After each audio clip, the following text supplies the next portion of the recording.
So with all of that kind of preface, and I'll reiterate some of those points kind of later as well, we're going to talk about cameras today.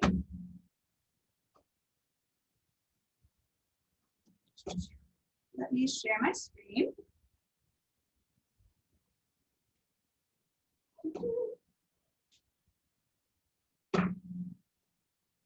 Get my chat all back up in here so I can see what's going on.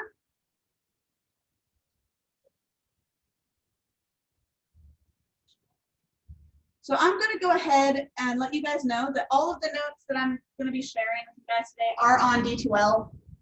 So should you need to go back and look for one of these things, you can definitely look on there. It's there for you. But I'm also going to be putting it up on my screen for you.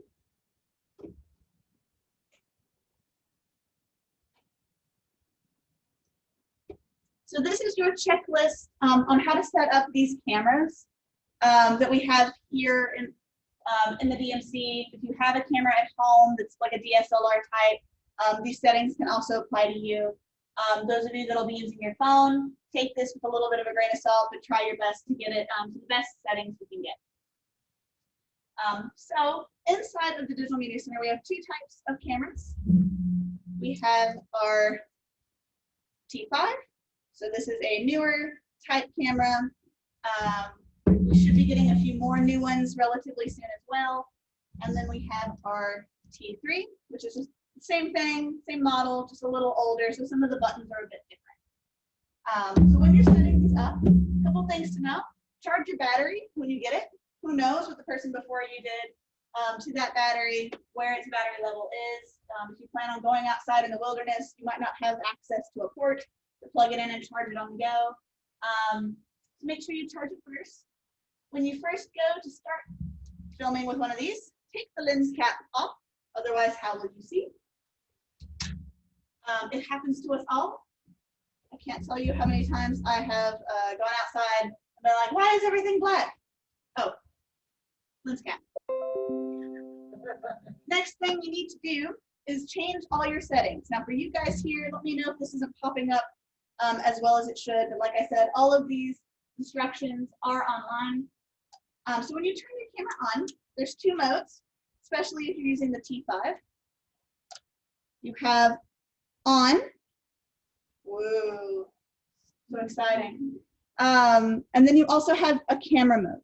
Now the T5 or the T3 only has on. Your camera mode is actually located on your little dial. I know all of this is going to sound very standard, but it's on my list for a reason. Sure enough, someone forgets to click the little camera button. So once you have it turned on, your camera is doing its thing. There's a couple things to note. This little screen here on the T5 is touchscreen. So if you need to push buttons, you can push them directly on the screen. It also rotates, so you can flip it and put it on the back of your camera. Question?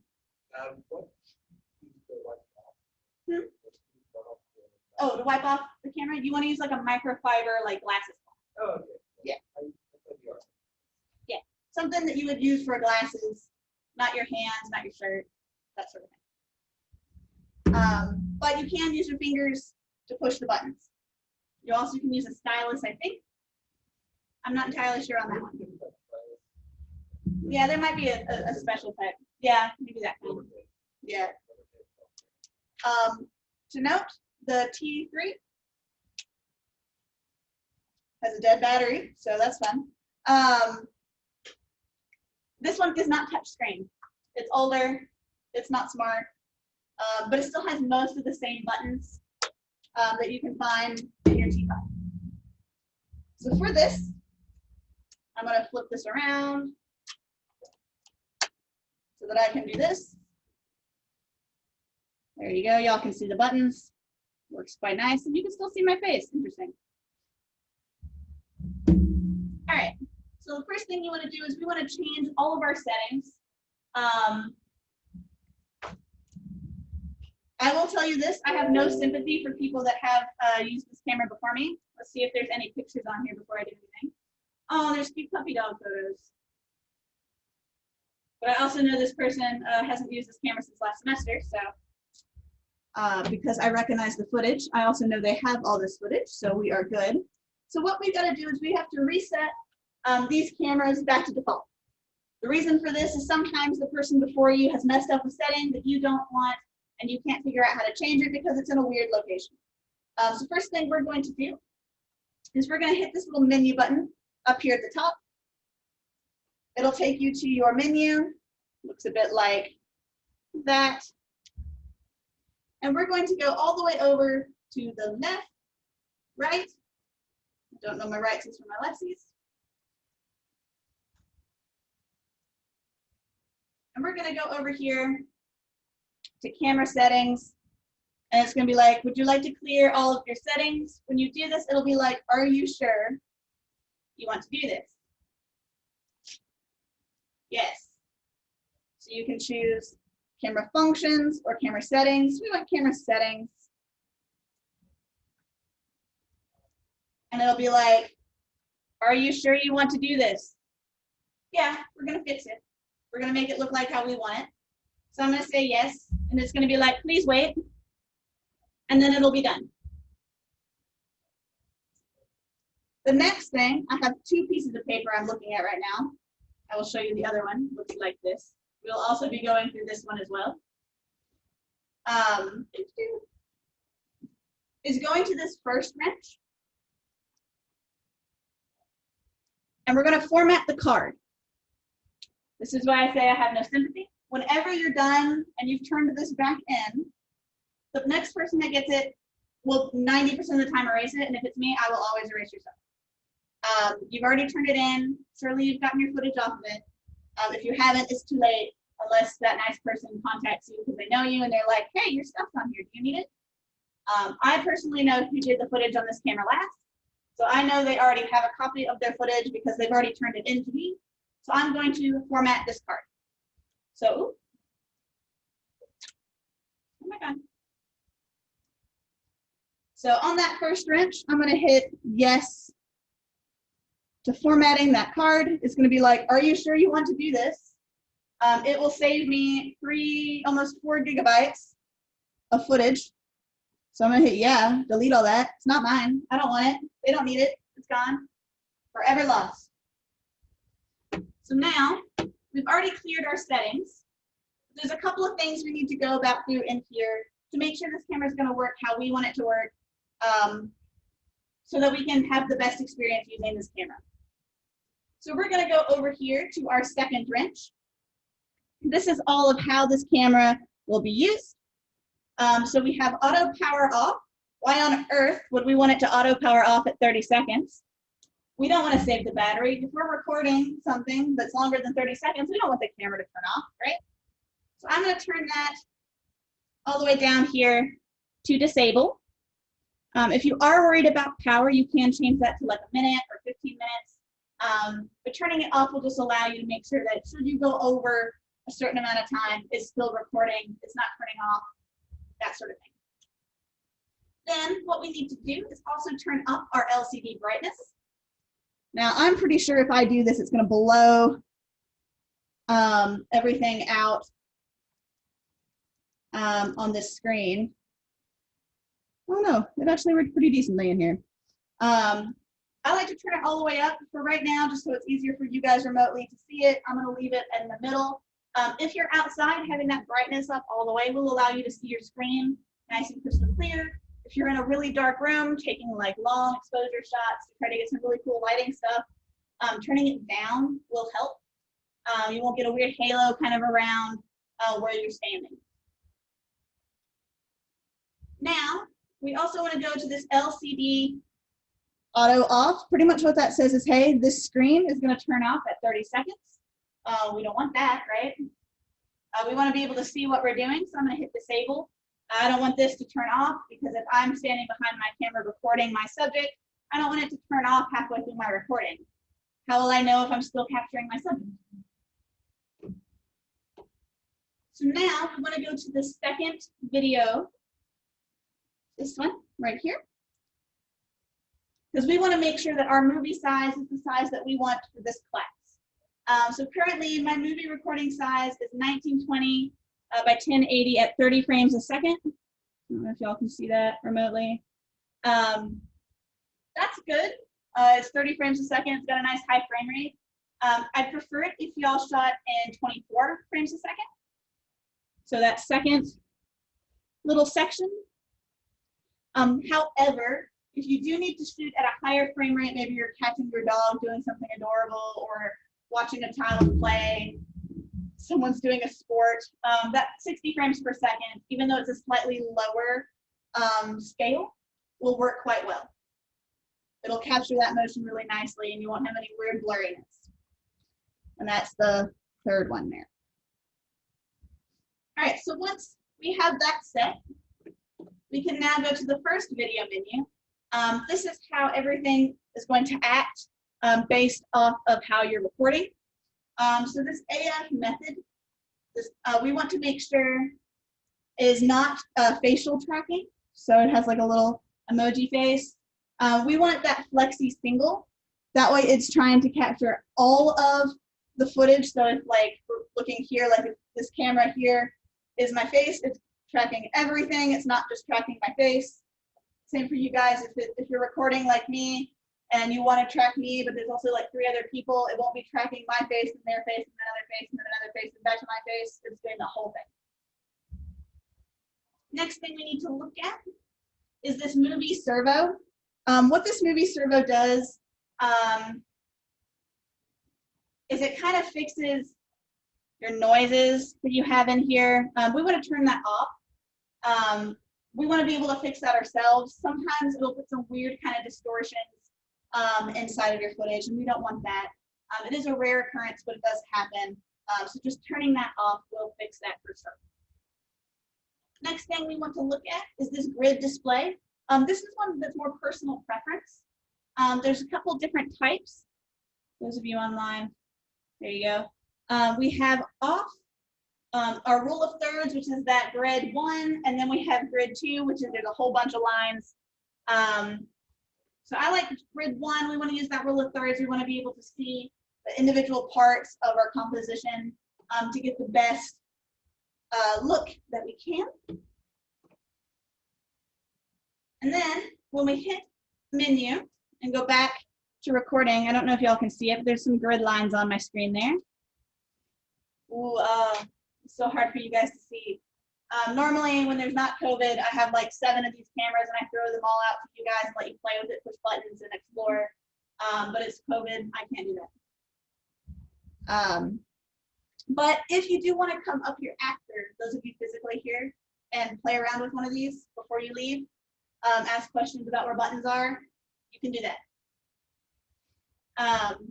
So if we hit this little info button, this shows where all of our stuff is. If we also click it, it'll turn everything off. And then it should, if you keep pushing it, pull up a histogram. My battery's dying, I gotta get through this quick. Inside the menu,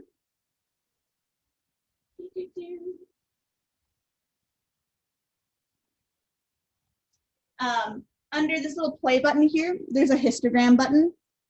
When you turn this off or on, brightness is the one you want. The higher the peaks are inside of that histogram, the more bright or dark your footage is. You want to try to keep things kind of low and not like clipped out of your screen. I don't know why it won't pop up, but it might be something to do with the fact my battery is dying.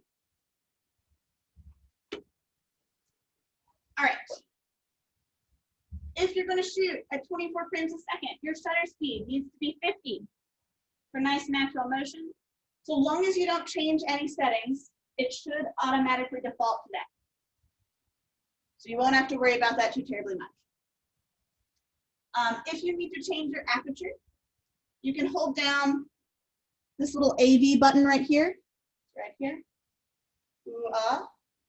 If you hold that down and twist this little spirally thing right here, you'll see that this button down here at the bottom of my screen shifts right and left. Now you can also click on that with the touchscreen one and manually zip it back and forth to get it to where you want. I'm going to put it back at 0. You can also half click on the button to get it to focus and to adjust to your lighting. You can see here. Your ISO button is located right here. You can click on that with the touchscreen one. Come on, let me trick you.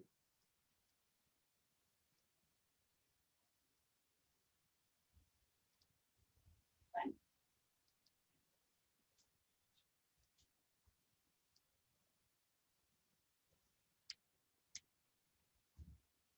Bear with me. None of my buttons are responding. Anyway, it's normally located right here as your ISO. You can click on that manually, scroll it through right and left, and it will change depending on what you want. You do also need to change your white balance, which is this little Q. It's normally located up here. You can go through here and change your settings. You can go into your white balance, AWB, and make sure that if you're filming indoors, you have the correct lighting selection. So we have indoor filming. Daylight, shade, cloudy. If you're using tungsten lights, it will account for the orangish red glow. If you're using fluorescent lights, it'll account for that blue glow that they give off. So definitely make sure you're accounting for that. Also the ISO, 800 or lower is really good for indoor shooting. Outside plays a little bit different. Higher that number, the more sensitive your camera is to light, the more light it lets in, that sort of thing. When in doubt, use auto for this class. When you get later into classes, like if you ever have me for editing, I will yell at you because you need to know how to use that ISO. But that being said, sometimes auto is the best way to go. So if you're outside and it's super sunny and bright, 100 is really good because it brings everything nice and down. Nothing will be super bright. You won't have any super white, hot colors, and you won't have any super black, dark patches throughout your entire clip. You want something that's kind of even throughout. That being said, turn this back on, trying to save battery. When you are in here, if you go to that menu, let's see if I can find it. Under this second camera, right here, there is a color style or color space. RGB, that's the one you want to make sure it is, should be the default. And then this picture style right below it, this is another really big important one. Not every camera has what's called cine style on it. It's usually user defined 3. So when you scroll down in here, this one does not have it. So it says user defined 3 auto. That is also the same as our neutral recording style right here. Ooh, y'all can't really see much, physical people. What that does is it says, hey, I want all of my colors, all of my footage to be flat. I want my colors to be kind of neutral because I want to be able to control how the colors are perceived. Now, if you're using your phone, you probably don't have this option. So use best judgment on your type of recording type, especially I think iPhones have different ones than Androids, and etc. So depending on your camera type, you might even have something similar, but you want a nice crunched footage colors. We'll be playing with that in a minute to kind of show you why we want that. We just want to be able to control the colors ourselves. We don't want the camera to infer how bright or vibrant they are. Now, if you were going to use a tripod or set your camera down on a steady surface, this is very important. If you take nothing away, take this away. There is a button on the side of your lens, right here. Right here. It says stabilizer on or off. You want it off. What the stabilizer does is it tries to keep your camera from shifting and bouncing when you're using it handheld. It tries to even out your footage. That's great for handheld. What will happen if you have it on a tripod is if you have it with the stabilizer on, your camera will shake because it's thinking that you're holding it, but it's too still. So that stabilizer is continuously moving like so. So if you have that on and you're on a tripod and you're recording your footage will come out bouncy. Or parts of it will be steady, and then like 2 seconds later, it'll be bouncy and it'll steady. We don't want that. That'll take away from your footage. People will get distracted by that. So if you're going to use a tripod or set it down, just turn that on. Those of you with phones that are going to be using that to record, this doesn't apply. I'm pretty sure your camera doesn't do that. Also turn off this autofocus right here. So mine's currently on manual. Turning that autofocus on or off will give you more control over what's focused. Now, if you do this and you're like, I can't get it to focus for the life of me, turn this back on. So I'm going to turn manual focus on. There's these little buttons right here that look kind of like a magnifying glass. They're up in the top corner here. If you push on those a couple of times,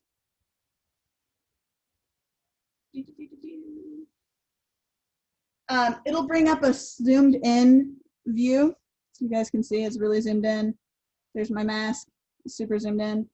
And then keep clicking that, and then it'll slowly allow you to change your focus to make sure everything's in focus. It's a little hard to see via screen, but trust me, if something's out of focus or you want to make sure it's in focus, use those little magnifying glasses. Always leave this strap on your camera. Also, try, if you can, unless you absolutely cannot, leave it around your neck. You don't want to be doing something and then fall. This camera goes out of your hands and it hits the ground. You will have to pay for it. Me and Livingston will be very mad. I don't want you guys to get in trouble. Put it around your neck. If you're going to be laying down on the ground or having it set somewhere, that's cool. It's not going to be, if it does drop, it won't be falling more than maybe like a couple inches. Won't hurt it too bad. Things to know if you're going to check out stuff from here. If you break it, you buy it. If you break too much stuff, you won't be able to check stuff out. Don't leave it in your car, whether it's overnight for a couple hours, especially if you're getting a tripod or a camera. People will sometimes see those and break into your car. It's happened a couple of times in the parking garages. It's happened a couple of times across the street and then behind the dorms. And I've known a couple of students that have had it happen at their homes. You guys don't want to pay for car repairs. I don't want to feel bad because you have to get your car fixed, or the fact that you lost this equipment and now you have to pay for it too. Just take it in. If you're going to be leaving it for 2 seconds, it's probably okay so long as you can see your vehicle. But just keep in mind you don't want someone to have that urge to break into your car for this equipment. Yeah, pretty much. Other things to be aware of. You also don't want to leave it in your car because of temperature and moisture. If it's super duper humid, you have a chance of getting moisture into things. That's not good. If it's super duper cold and you have a tripod in your car, the tripod head can burst. That little leveling thing that's in there. It'll expand and explode. It's no fun. If it's too hot, you risk the chance of frying something inside of your camera. So just be aware of your surroundings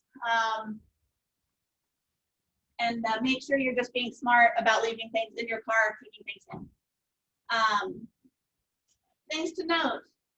The T3i, the slightly older version, doesn't have 4 wrenches for its settings. It only has 2. Things are kind of in different spots, so should you need them, they're all there, although it doesn't have that movie servo option at all. But all of your other options should be on there. Now, my slightly other notes. This is the same thing. It's just slightly worded different. So if you don't like how this one's worded. Both of these are on D2L for you, but you like how this one's worded. Setup option wise, you can definitely use both to do your checklist. One's just a little smaller than the other. But the main takeaway here is if you're going to go outside, keep an eye out for bears and don't get eaten. Also, record stuff outside. It is so much harder to record good lighting and good video inside of the building when you could just go outside to your yard, go outside on campus, just go outside, the light's nicer. You won't have to worry about lighting things. You won't have to worry about weird grain happening in your footage. All of that. Look out for bears. That's happened before. A student was like, hey, I'm gonna go hiking up Rome Mountain. They were recording, they turned around, there was a bear. They're fine, I think. So there is all that. Does anyone have any questions about cameras, how to use them? Yes. Because we're going to do stuff in there. Yeah, question. I have a question. Would that also be fine to use? I just wanted to use a camera, DSLR, or your phone. No, you can definitely use any type of camera that you have, so long as it records video. Yeah, if it records video, perfect. You'll probably have less functionality on a just standard camera, but you never know. I don't know. I don't know every camera type. That being said, my wife has a Nikon. Her settings are completely different than my Canon. So if you have something that's different, it might still have the same options. They're just named something different. You guys can always send me emails if you're like, hey, I have this function, is this the same? And I'll be like, I don't know, or yes. Okay, now inside of Premiere, we're going to do some fun stuff with color correction. I mentioned that when you are recording, at least with the DSLRs, you're going to be recording in flat. For those of you recording with phones, sometimes your colors might come out a little weird. So we need to be able to fix that. So if you guys that are at home will go to D2L, there is some stuff I'm pretty sure you guys need to download that should be on there that I put on this morning. Let's find out if D2L likes me or not. For those of you here in class,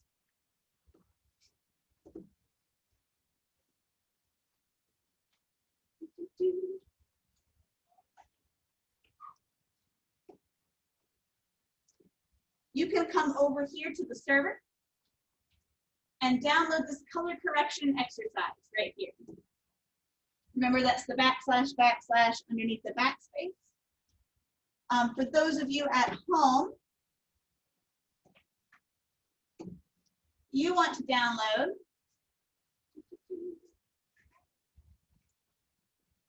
this color correction and stabilization footage folder. For those of you downloading it off D2L, make sure you extract all your files after it's done downloading by right-clicking and hit extract all. That way Premiere can find them.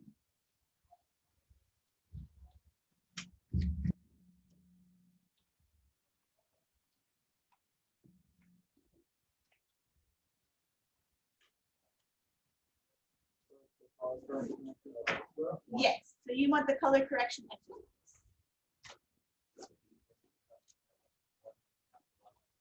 Yes, this should be just this whole folder right here. They're just labeled different from online and in class. But they're both the same things.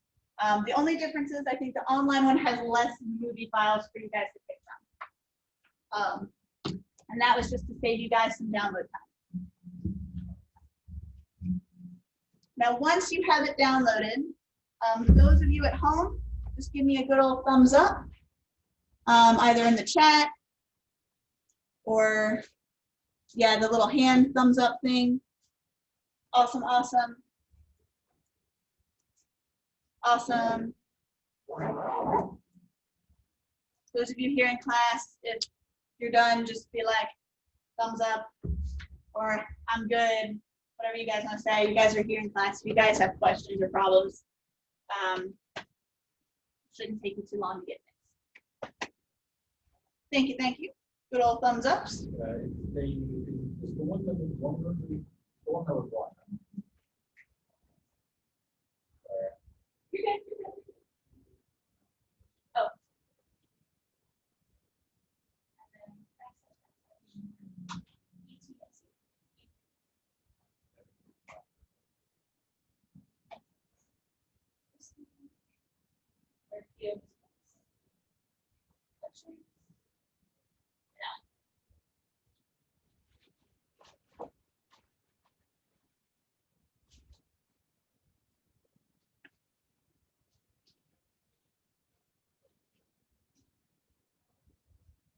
Mac, your camera should work for that setting, I think. You just want one that's kind of flat. I'll show you guys the example of what it'll look like after it's recorded when we do the color correction. And if so long as it has something that looks similar to that, you should be good.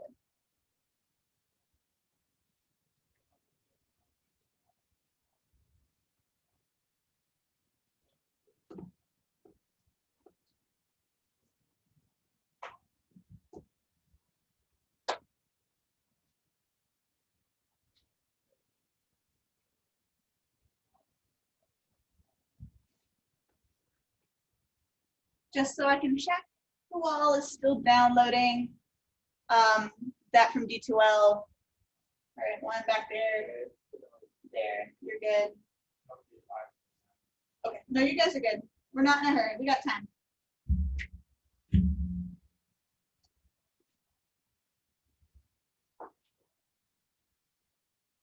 I have a hair inside my mask.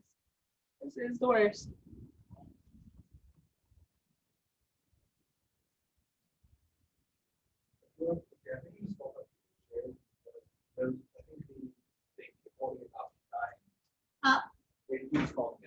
Oh, yeah, you can swap it with a different one.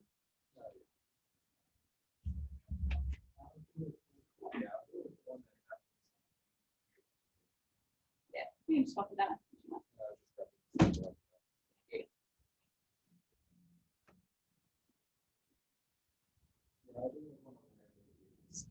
You're good.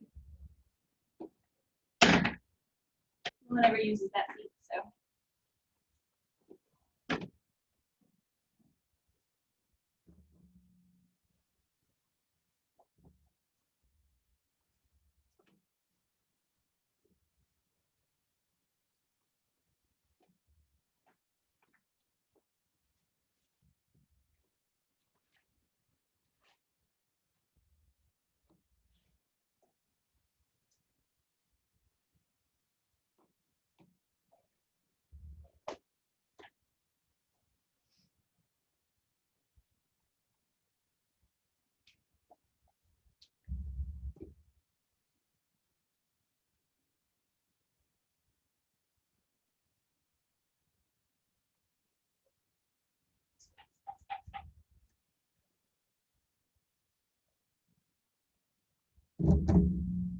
Anyone else still loading?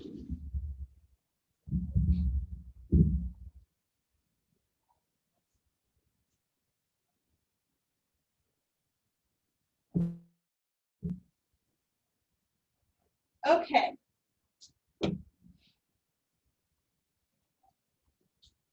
So inside of here, inside of Premiere, what we're going to do is in this folder, like I said, those of you at home might have slightly different ones because I'm pretty sure I took some of them down and changed things around. I'm gonna put you guys back in your normal spot so you can also see the big screen, not just my face. But you should have something along the lines of cowboy, cowboy bright, cowboy dark, cowboy. There might be some of these random MVI numbers.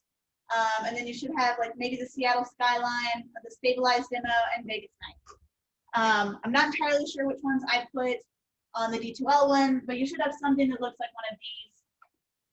And what we're going to do is take a look at them kind of in thumbnail view. Let them load up.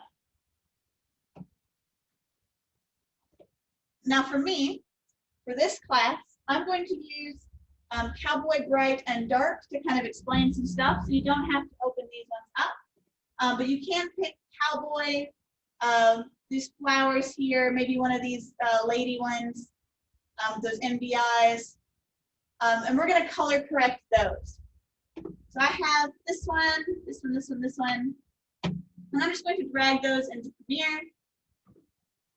I don't know why my Premiere is acting on. Also, why did it close? I don't think I clicked it, but I might have.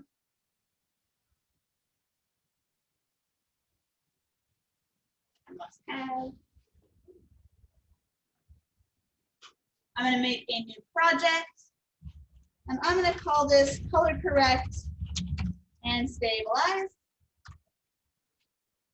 Make sure that you're putting your location somewhere where you can find it, somewhere local. For me, I'm not saving this one personally, but so it'll automatically put it into my documents folder under Adobe and Premiere Pro version 14. If you're working at home, you can put that wherever you like. Those of you working here, putting it on a hard drive or the server under the student share is a good place to put that. I'm also going to make sure my capture format is HDB.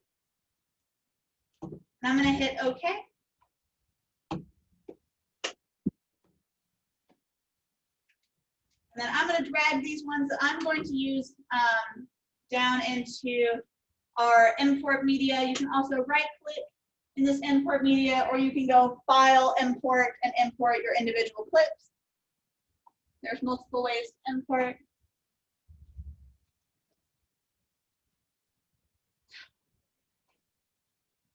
Come on, there, be nice.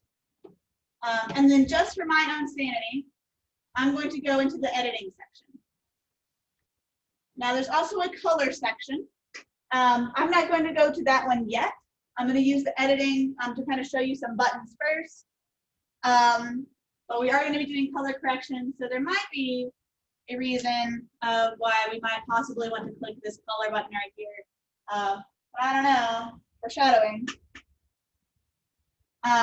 So first thing we want to do is pick which clip we want to change, but we also need to keep in mind what kind of theme or feeling we're going for when we are working with these clips. So to kind of show you what I mean, we have this cowboy footage right here. This one's labeled Cowboy Dark. So what kind of tone do you guys see when you think about this one right here?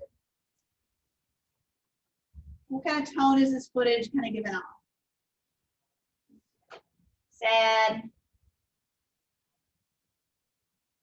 Getting like Cowboy Jack Sparrow. Cowboy Jack Sparrow. Someone said yeehaw. But what kind of feeling did you guys think it has? Is it somber? Is it happy? Is it a bit gritty? I think like the sad point where you are sad, you laugh at it a little bit. Yeah, sad. So sad you laugh a little. So it's a bit more gritty, right? So here's the original. So this footage looks nice. Ooh, unknown name. Let's ignore that phone call. It looks nice. Its color correction looks decent. But if we wanted to make this into one of those like old style cowboy films where everything's real gritty, everything's real dark, this other one would look a bit better, right? For that kind of a theme. We also have this one called Bright. What kind of theme, what kind of feelings do you think this one has? It's the exact same footage. Could be a flashback. The heaven filters, what someone said.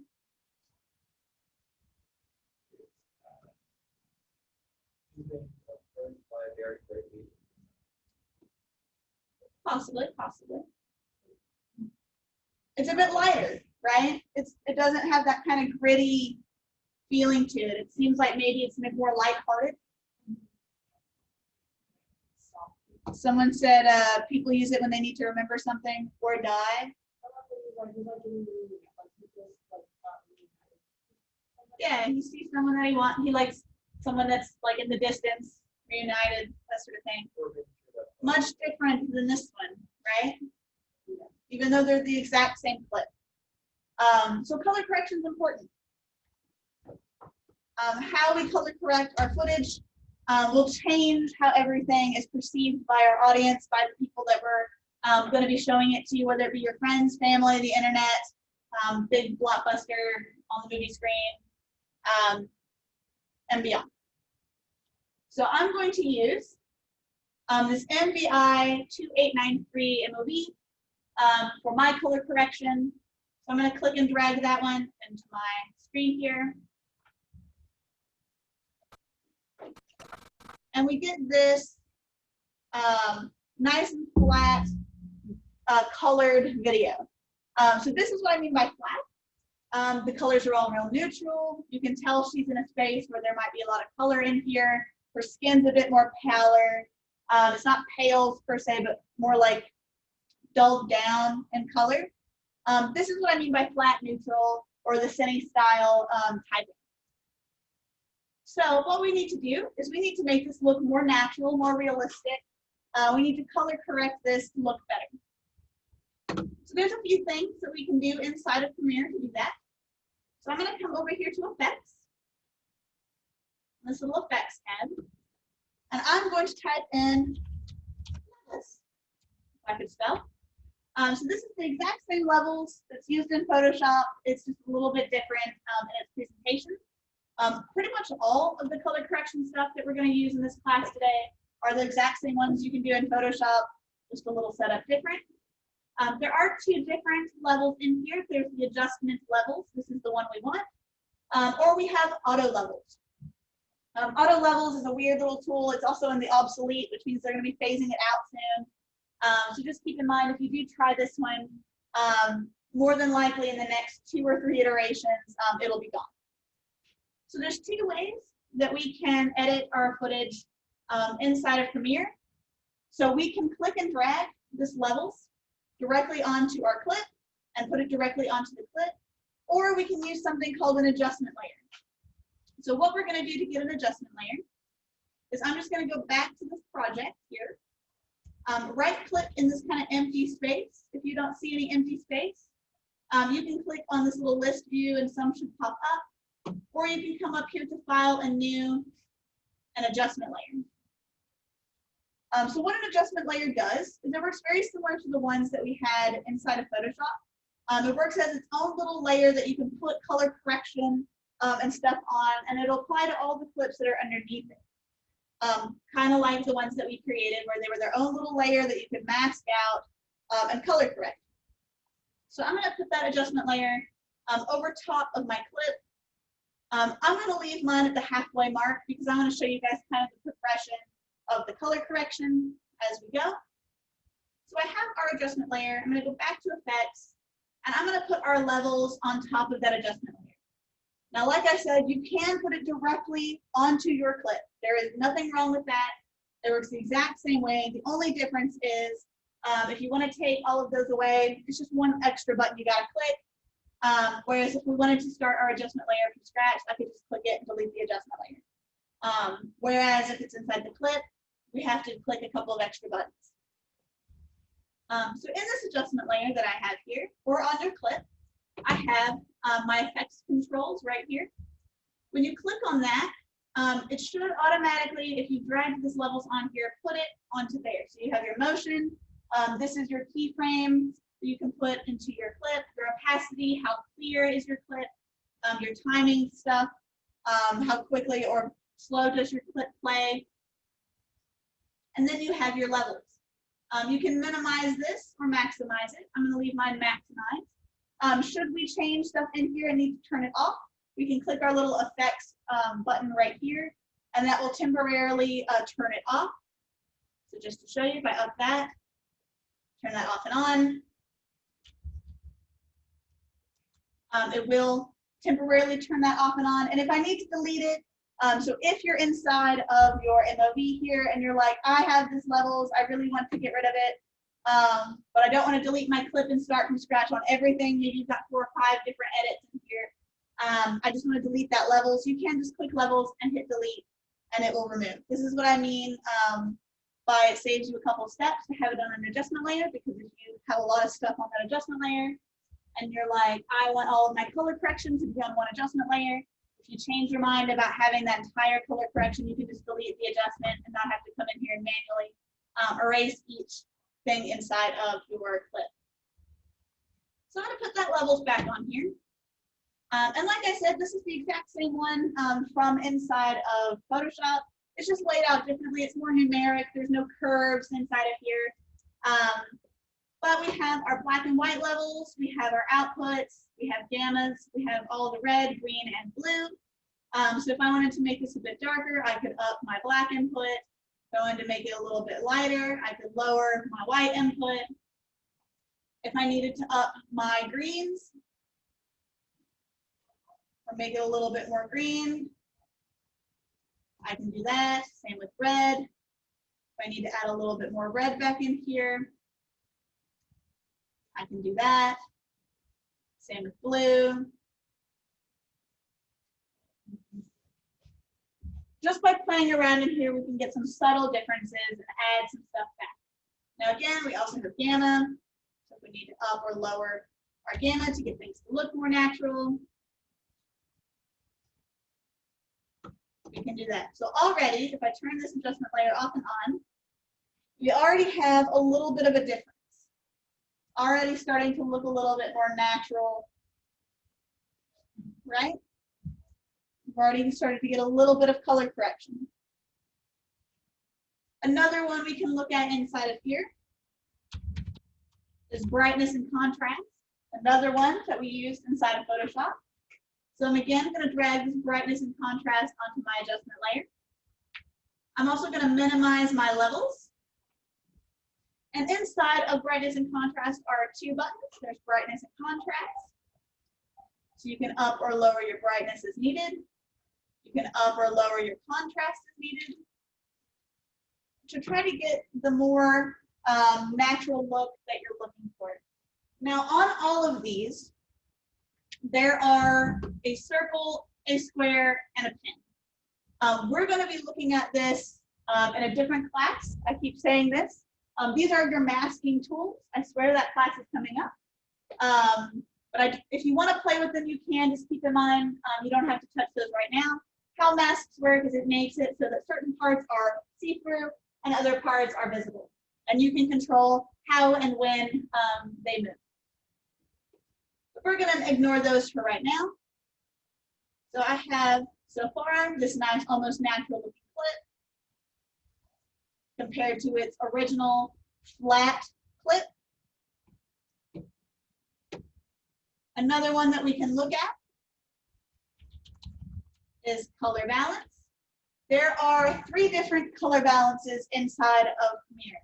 There is color balance. This is a standard color. It overall looks at your image. There's some buttons you can push. There's color balance RBG. This is the red, green, and blue. This is really close to the levels that we just did. And then there's color balance HLS. So I'm going to drag that one on here. What color balance HLS stands for is hue, lightness, saturation. This is the same color hue saturation that we use inside of Photoshop. So we can change the overall hue of our clip. This is that kaleidoscope color that we played with in the last. You can turn the lightness, so how much white is overall in your scene. It's like a filter. How much black is in your scene, like a filter. And then overall, how much color saturation is in there. So I'm actually going to turn my color saturation down a little bit. So what we have now is something that's closer to that flat. If I turn that back up, you can already see we're starting to get a little bit more closer to that natural color.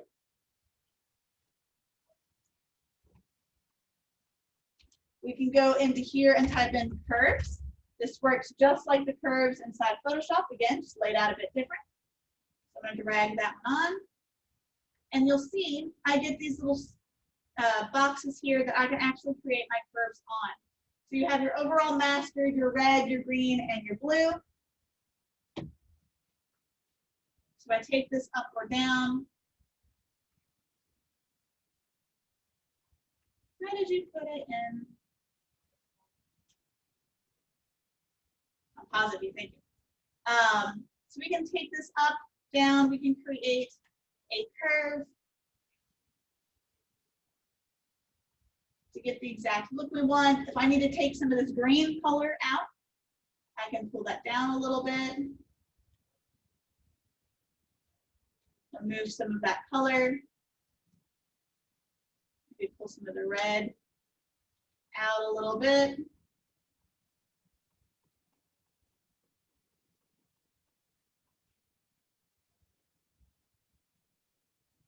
Maybe add a bit of blue back. And you can see now we're getting a very drastically different color change. Yeah? Yes. Awesome. We can also do this in our Luma. This is our black and white. And then you can also change what the scales are here. I'm going to turn that one, all of these back on. Turn some of these off.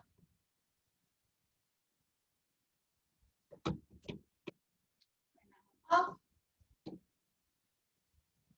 You also have your hue.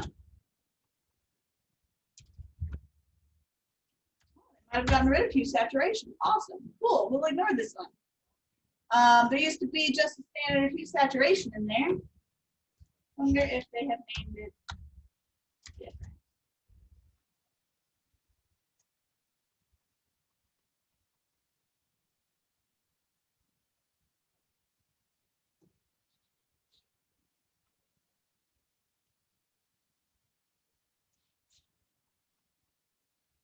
All right, so they just removed it. Awesome. So the last one we'll look at. Now I'm going to create a new adjustment layer just for this one.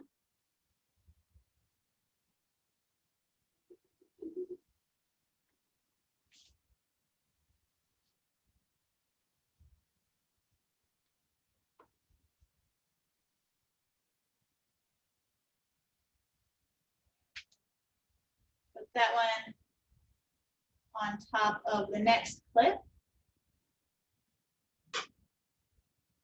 So let's delete that one. And the one we're going to look at now is called Lumetri. But you also want to make sure you type in color. So how Lumetri works is it is all of the color correction tools that you could ever want and love all combined into one tool. It's spelled Lumetri, and then you want to do a space and color.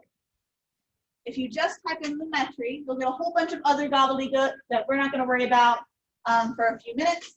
We'll look at that in a second. This is going to be your go-to color correction. As like I said, it's all of the other tools combined. So let's say you have a clip similar to this one, and you're like, I really just need to color correct the whole thing all at once. I need color, I need levels, I need vibrance, I need my curves, I need to just throw the whole bag at it. But if you have a piece of footage that you're like, I really just need to up my contrast a little bit, you can also just do that. So if you're working with a camera and it's got really good color correction already built in, and you're like, my vibrancy is just a little off, you know, pop in your saturation. Now, I mentioned that there's a reason there's this color one here. When you click color, it automatically has your Lumetri as the default setup over here on your right side. So since we already put our lumetri color, oops, I did not. When you put this lumetri color on your adjustment, it'll automatically pop it up over here, and you can start adjusting things right away in this color section. This is really nice because that way you don't have to worry about looking at stuff over here in your effects controls, as it is set up a bit different over here as compared to this over side here on the other side. So I'm going to make this a little bigger so I can see my color correction a bit more. Go back to my source. So this is my original. I double clicked on my source footage, which is this MVI 2893 MOV. So I can see what the original looked like over here. And then this new one, big one, this is our actual footage view. That's the one that I'm color correcting, so I can actually see the difference between the two when I'm using this lumetri. First thing we want to do is there are a couple of sections in here we can look at. There is basic correction, creative, curves, color wheels, and matching, HLS secondaries, and our vignettes. So in this basic correction, you have your inputs. If you know the exact type of camera you're using, you can actually put in that camera and it'll color correct based off of your camera settings. It's pretty neat. I don't think it has the T5s and T3s in there anymore, but I'm not entirely sure. So you might have to hit browse if you're interested in playing around with that at all. Then we have our white balance. If you happen to record your footage and you have tungsten lighting, but you didn't change it to the tungsten and everything comes out super orange and nasty, you can come in here and click this little button right here, and you want to find the brightest point in your footage, so the whitest part, and it'll automatically adjust your color correction. So you can see my temperature went a little closer to blue and a little bit more toward the pink side, to kind of try to make it as natural as possible, kind of take out any extra colors. But what you can do is if your footage comes out this nasty orange tungsten color, you can take this temperature into the opposite and make it cooler, and it'll actually negate that orange. And vice versa. If you bring in your footage and it's super blue, you can take it toward that orange and kind of level it out a little bit. That also being said, if you're like, hey, my footage is very kind of greenish, I want to try to level that out to be a little bit more natural, you can take it closer to the magenta.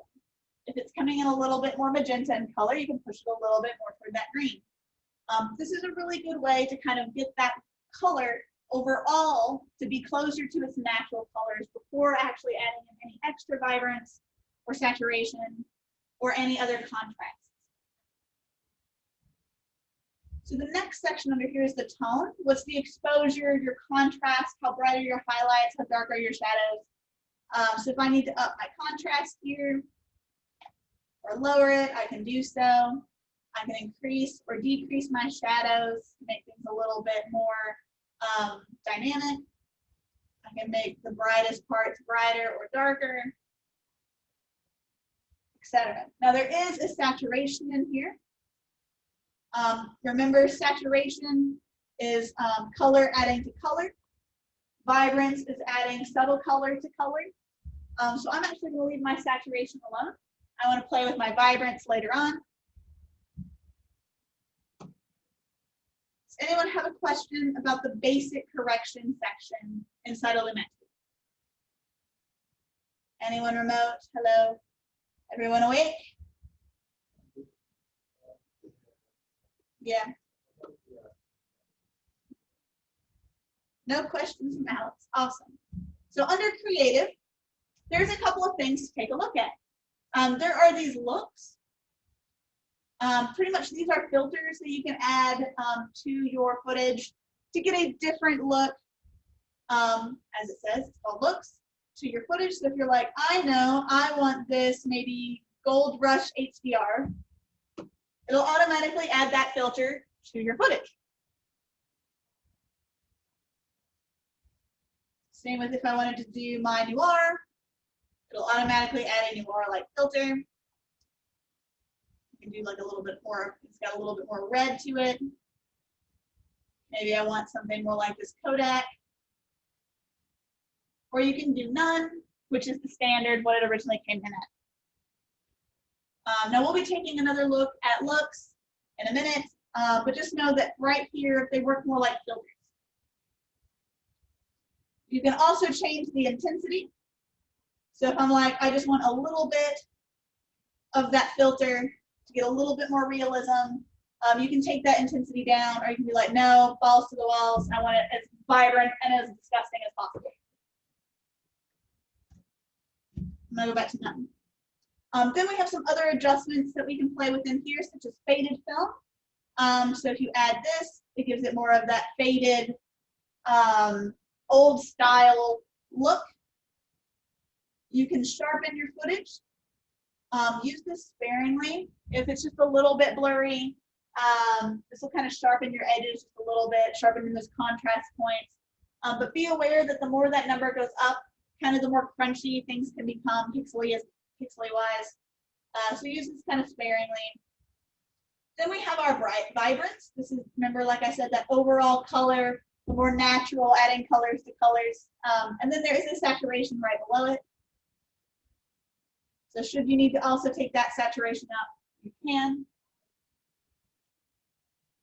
Then we have our shadow tint. So if you're like, I want to make my shadow tint, so I want all my shadows to be orange or red, you can do that. Why you would do that, I don't know, but it's possible. You can also do the same with your highlight. If you're like, I want all my highlights to be pink, you can do that. Again, don't know why that's there. I've never used it, but it's there.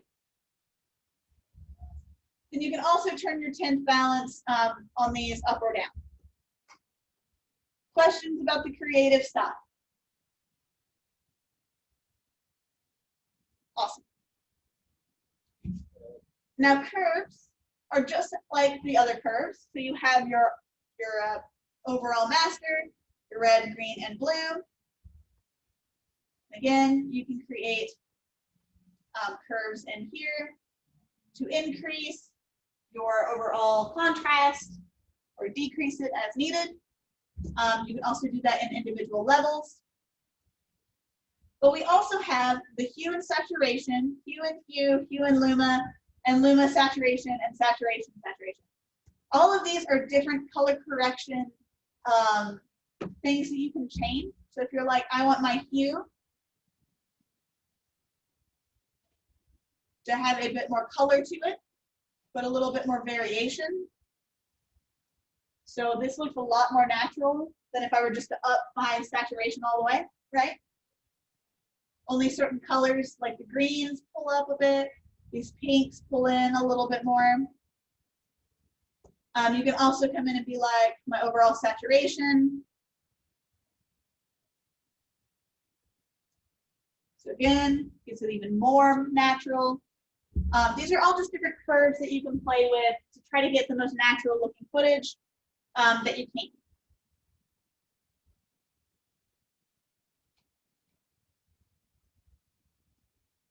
Then we have our color wheels and matching.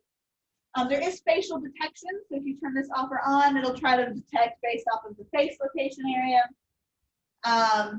You can also change midtones, so you can see my midtones are slightly changing. In here, my shadows are slightly changing, and my highlights are slightly changing. These are all slightly different ways to match the color inside of here as needed. Then we have our hue, lightness, and saturation secondary. So we already had some saturation, some vibrance, and some hue stuff. This is just to take it even further. This is that nice like set color, overall chroma key it, throw it different colors at it, make it look like it's, you know, rainbow in disguise. All that fun stuff are things you can do in here. But there's also a denoiser. So if you've got some noise kind of coming in on your footage, you can add a little bit of denoise to it, as well as you can add blur in here. And then we have our vignette. which is how much of a vignette do you want, which is that kind of black edging or white edging around your footage. So here's it with nice hard crisp lines, so you can see kind of where it starts and where it ends. So the more you have that feather, the more it kind of shows up.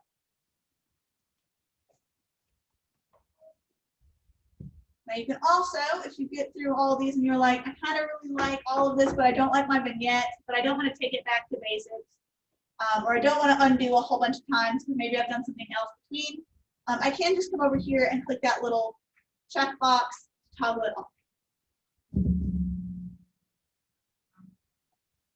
Any questions about color correction at all? Yes. So when it comes to color correcting, I know that I would definitely like my stuff more stylized. When we do projects for this class, does it have to be like realistic or can we do stylized? So you can definitely do some stylization, but it needs to make sure it's clear. So like if it's one of those, like I look at it and I'm like, it just looks like your colors are a little bit much. It won't have that kind of stylized look to it. But yeah, you can definitely do stylized. You just really need to make sure it comes across. Okay. So first off, let me see if this is still on here.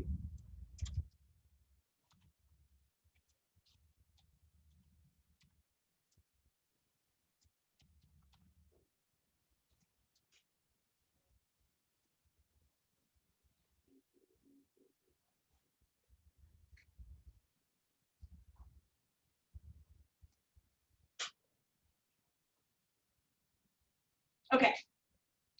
So the next thing we're going to look at is those looks that we kind of looked at a little bit. For those of you at home, I don't know if this is something that we've purchased as an extra or if it's part of the overall thing inside of Premiere. If it isn't, you don't have to worry about this part. It might have like a 7-day trial or something. Normally this is something that we add on extra for in here. But if you type in looks and scroll all the way to the bottom, there's this RG magic bullet called looks. What this is if you double click on it or add it to your footage, I'm going to add mine directly to my footage. You'll see there's this magic bullet looks by Red Giant. This is a plugin. So like I said, those of you at home may not have this. To use looks, all you have to do is click edit look. And it'll take a minute to kind of load. And you'll get this secondary window that will allow you to input and change how these looks work. So when we looked at the looks inside of the metric color, they worked more like filters. When you have the looks button actually inside of your footage, it works as its own color correction based overlay. So if I click on here, I've got my source. So this is my footage. This is my source. If I click this button for looks or hover over it, you'll see I get all these different color corrections, all these different filters, and there are a lot.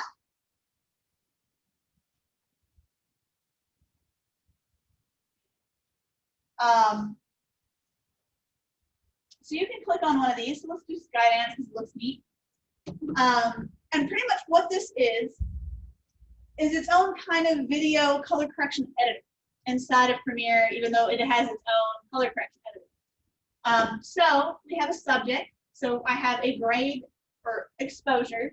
So you can see it's like a gradient. It's exposed to this color overall. There's not a preset for it. I then have my mat. So this is how my camera matting is working. So I have a gradient that starts here. It goes between these colors. So I have a blue one that starts here. I have a different one that starts here. And then it's diffused to a certain point that I can minimize. You can see it's changing on the face. We have a lens section, a camera section, and then a post. This is color correction, curves, things like that. So if I click on Colorista, this is all the color correction stuff. My curves, this is the curves. You can up and lower those. And then the shoulder is how much roll off overall is the color correction getting. There's so many buttons in here that you can kind of play with. Now you can also click on tools here. And this is all the tools inside of this post section. So these are all the things you can add in here. If I click on camera, these are all the ones that I can change inside of my camera. If I click lens, these are all the lens ones. So you got like distortions, hazes, flares, different things like that. Under matte, you've got color filters, gradients, star filters, exposure. And then under subject, there's a couple of other things in here as well. So this is a very powerful plugin for color correction and filters. So you don't have to use this at all. This is just something I want to bring to your guys' attention, something you can play with.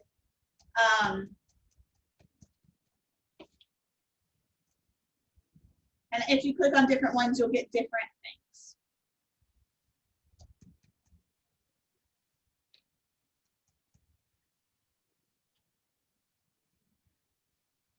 So that's cool, right? It's neat. It's fun to play around with, but you don't have to use it at all. So I'm just going to exit here. But if you want to keep all your changes, so let's say I wanted to keep this, I could just click this little check mark and it'll input it. If I decide I don't want it, I can turn it off, or I can click looks and hit delete. Questions about color correction? Question? For the looks or just the overall adjustment? Oh, so you'll go File, New, Adjustment Layer. Or you can come over here under your project and right click in here in this like empty space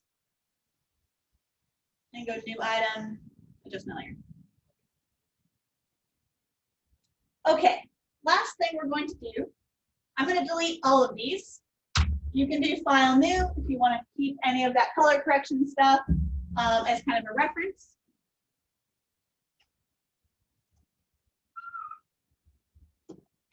And I'm going to import this stabilized demo footage from the folder.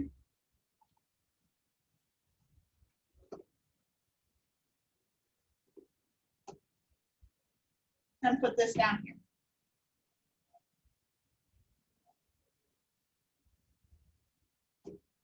Now, when in doubt, let's say you've gone out, you spent all day recording footage, you've got all this really nice stuff you want to work with, but one of your clips is a little bit jittery, kind of does some weird wonky stuff. Maybe you tripped over a stick, or maybe you paused and it jostled you a little bit and your camera shook a little bit. There are ways to fix that inside of Premiere. However, I will say the best fix to having footage that doesn't work right is to reshoot. So if this technique that I'm going to show you doesn't work, yes, you can do it and it'll look better, but reshooting will always look best. But if it's not an option, you can do this. So we have our stabilization demo. So I'm going to mute this, or just turn it down a little bit on the first go. If I hit play,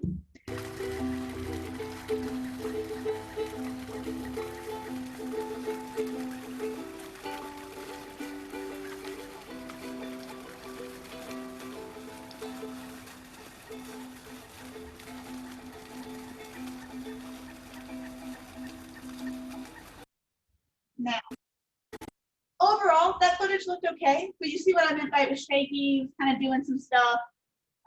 It wasn't the best kind of handheld footage you could probably get. There are ways we can try to fix parts of that or all of that here inside of Premiere. So I'm going to type in stabilize, or you can also type in work. There's a whole bunch of different works, which is why stabilize works best, because it only pulls up the one. So we have this work stabilizer. And what the work stabilizer does is it analyzes your footage for wobbliness or shakiness or weird movements and uses some math to try to keep that from happening. So I'm going to put this directly on my footage. Again, you can put this on an adjustment layer if you want.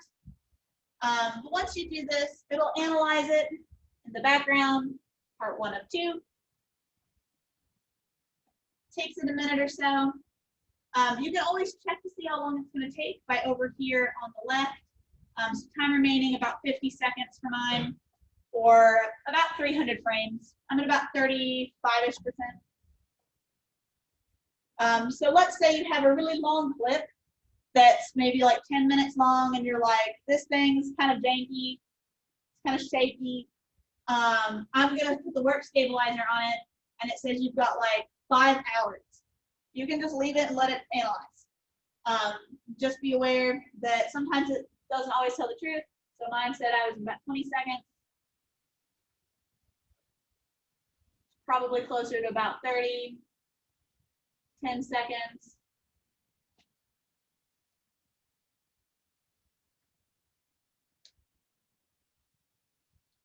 Now once it's done, it'll automatically hit play. So now it's stabilizing. So this is what it'll automatically stabilize my footage to look like. Already looks better, but keep an eye on that column there behind him in the fountain. That's not normal.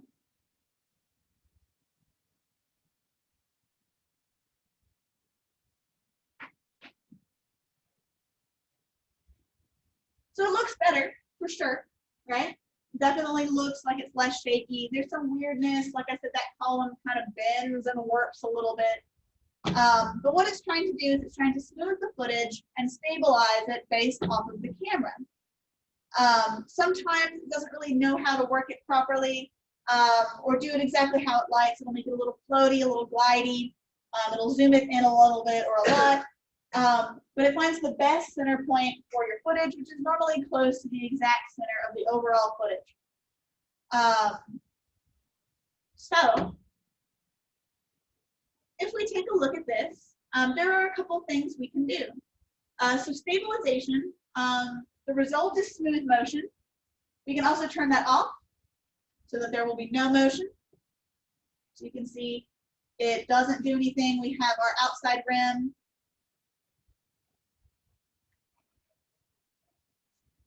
So it doesn't zoom anything in as needed. It doesn't rotate things as needed.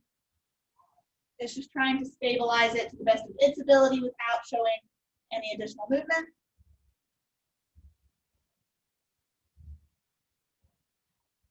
It still looks pretty good. I'm going to take that back to smooth motion. You can change the smoothness based off of a percentage. It kind of adds it to the math that it's calculating for it. The feature that we're working on right now is called Work Stabilizer. So if you type in stabilizer, it should be the only one that pops up. Now there are a couple of different methods that you can use. So currently it is in subspace work.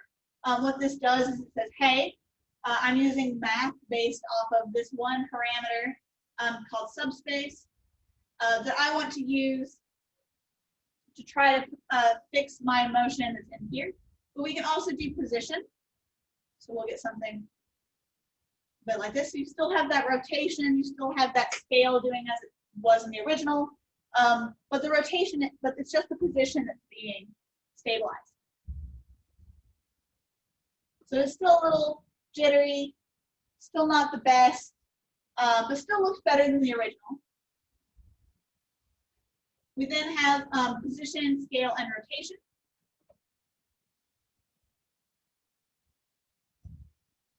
So it'll do all three of those based off of math.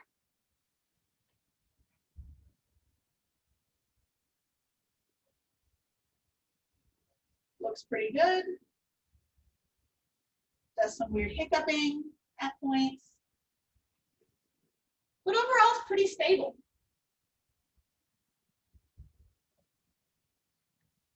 Then we have our perspective. I hit play. So it just fixes the perspective of our clip. So you can see this is where that wonkiness in our column for the fountain comes in.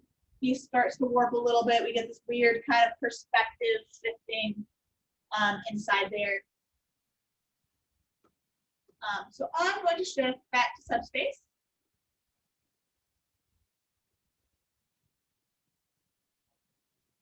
Something else we can play with are these borders and framing. So currently it is set to stabilize, crop, and auto scale. So this is applied to all of the different types. So if you were in position, scale, rotation, or perspective, these would still apply as well. But it'll get you a slightly different fix based off which one you have. So currently on my borders, I have stabilize, crop, and auto scale. So let's say we want to stabilize only.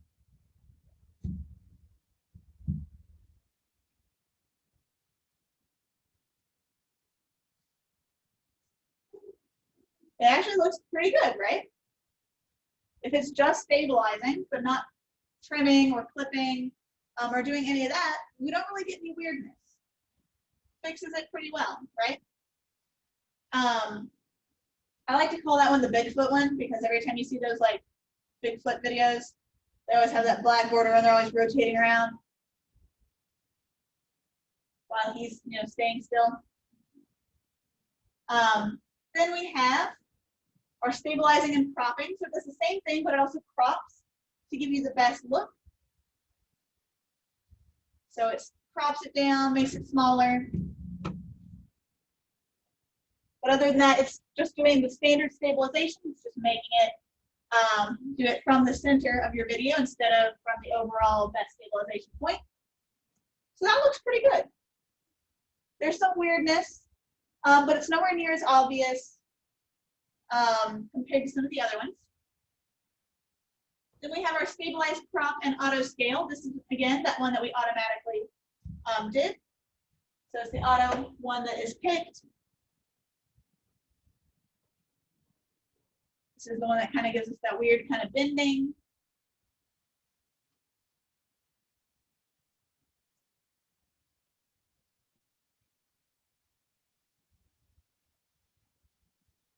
And then the last one is the stabilized, synthesized edges. Now we will look at this one, but it does take a bit of time. So we're going to do that absolutely last. But so you guys can see the stabilize and crop. We can also add additional scale to things like this. So if we're like, I want to scale this up.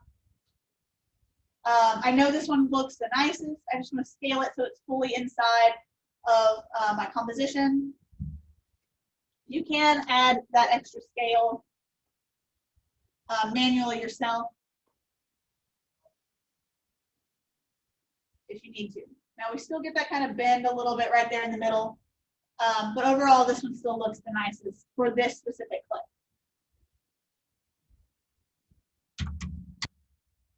All right, there's also some advanced things that you might want to look at. It gets a bit complicated with the math. You don't have to manually calculate it, but the computer does it for you. Just be aware that there are some other things inside of here that you can play with, such as this. You can also do enhance. There's some extra numbers in here. You can do some detailed analyses of your footage as needed. So just be aware if something's still looking a bit weird, you can try playing with that, and it should fix some stuff for you. All right, so let's take a look at the synthesized edges here. It does sometimes take the longest to get to work right. We've got our subspace work, synthesized edges. So you can see it doesn't want to play correctly. This is because this bar here is red. So these bars up at the top have 3 different colors that you look for to see if your footage is going to play back properly. Green, where this red bar is, means it should play properly 100% of the time.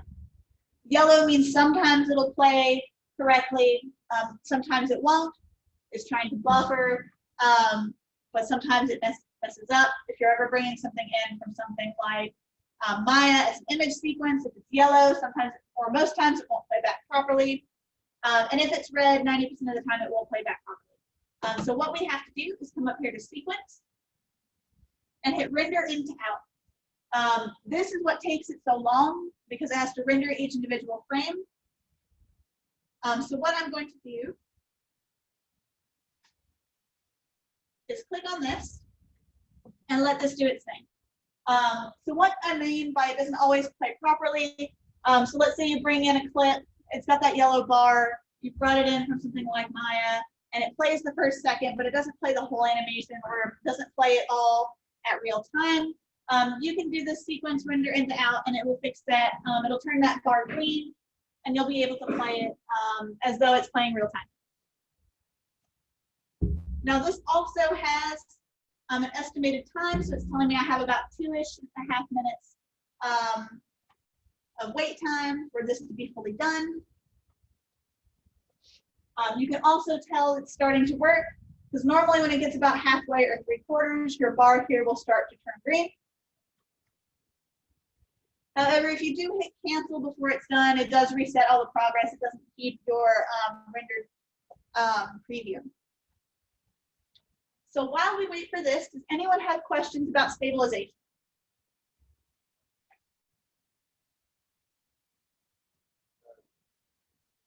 Okay.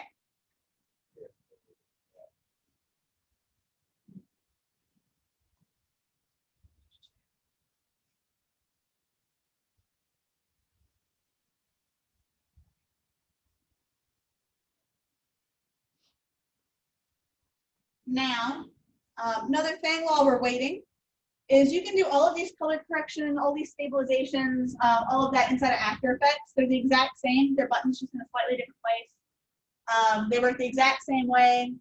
Interfaces are just different. So if you're like, I really want to add like a lightsaber duel to this clip, but I also need to stabilize it, you can do that all inside of After Effects. You don't have to take it into here, export from Premiere, then take it into After Effects. You can do it all in one. Same with color correction.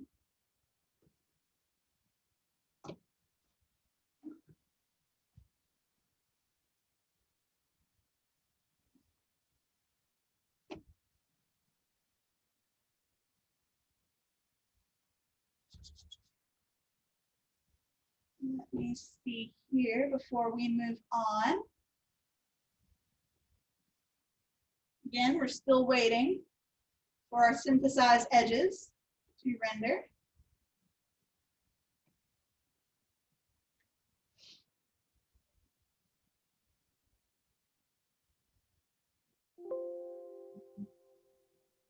So you can see on the edges, it kind of glitters a bit.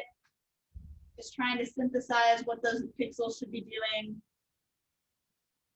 You can see it's kind of trying to think, trying to do things.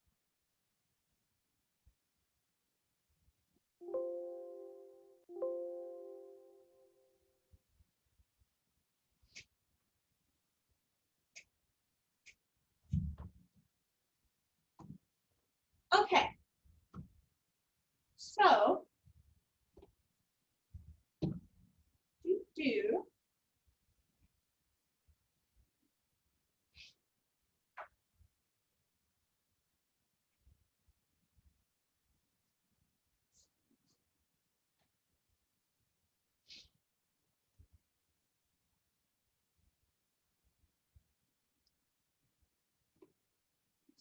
I changed a couple of dates on your homework, so I am getting that fixed right now.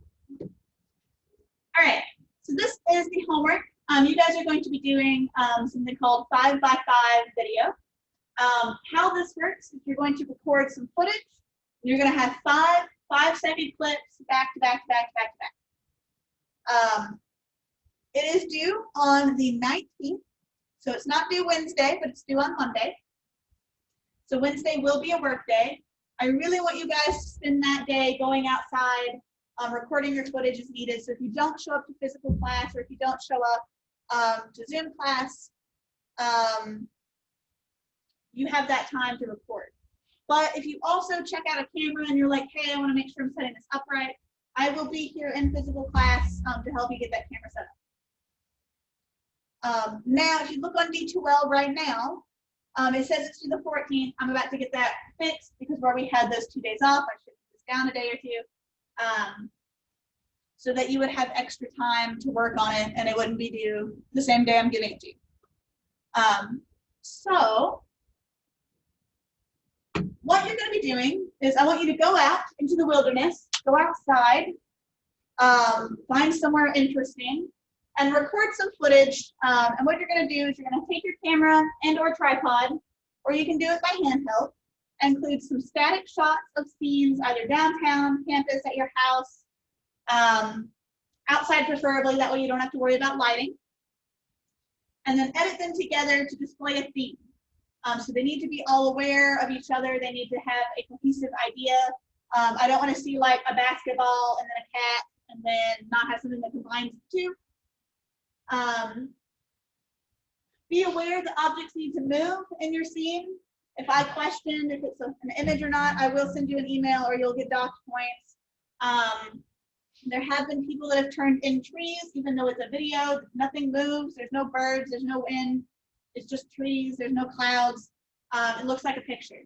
Make sure there's motion, even if it's subtle, something that I can pick out. Also, make sure you include all natural sound and don't add music, at least to this one. Again, go outside. The light's nicer than inside, and you won't have to worry about setting up all of your camera features. Or grabbing like 7 extra lamps to put in your room to make sure it's light enough. Now, after you've shot all your footage, edit together 5 clips that are 5 seconds long. Don't add any transitions. Don't put black in between each clip. What you want is at the beginning of your sequence, you want 2 seconds of black. So you can do this by having 2 seconds of empty space before your clips start. Or you can do a matte black video. Then you want 5 seconds of a title. That can be your name, what the theme is, etc. Then you want 1 second of black between your title and first clip. Then 5 5-second clips back to back to back to back to back to back. And then 1 second of black at the very end. For that, you will want to make sure you include that matte black video that's 1 second long. And then that's it. You also need to color correct it, stabilize it if you need to, and then export it with your name on it, and then turn it in to D2L or here on the server. Now for this project exercise, I would really prefer it if you turned it in as a Google Drive link. But if you absolutely have to turn it in as a YouTube link, that's fine. But again, I'd prefer it as that Google link.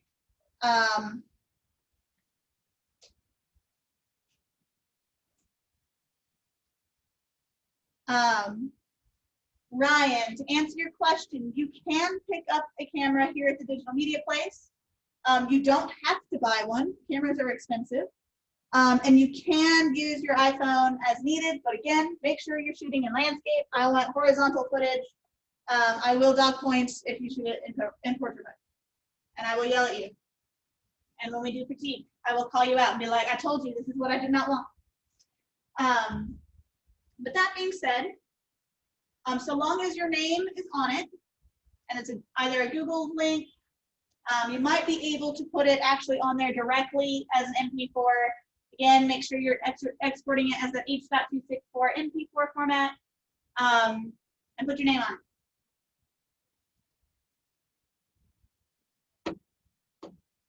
Okay. Questions about this at all? Would you guys like to see some examples? Yeah, sure, yeah, probably. Awesome. Yes. So is it due by like midnight on Wednesday? Or, It'll be due by class time. You've talked to me though. Talk to me after class. Your situation's slightly different. So I'm pretty sure I won't get a copyright strike on anything if I continue to put this in here. So I have examples of handheld and examples of tripod. So some examples of the handheld are things like this.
So some examples of tripod versions. That was handheld. So you can do a wide range of things.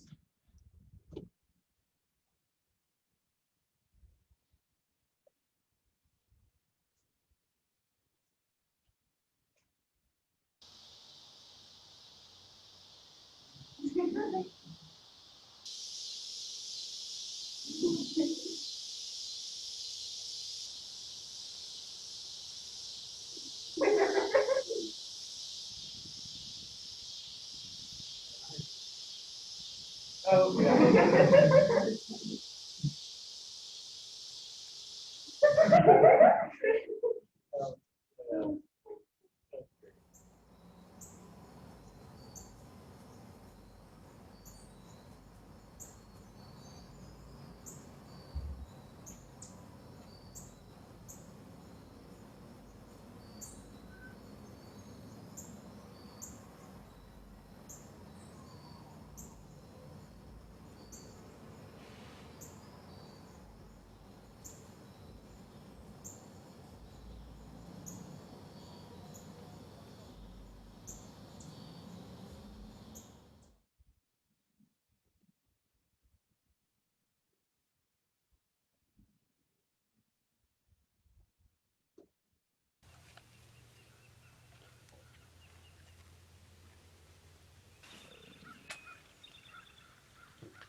It's Halloween. You can have fun. Questions?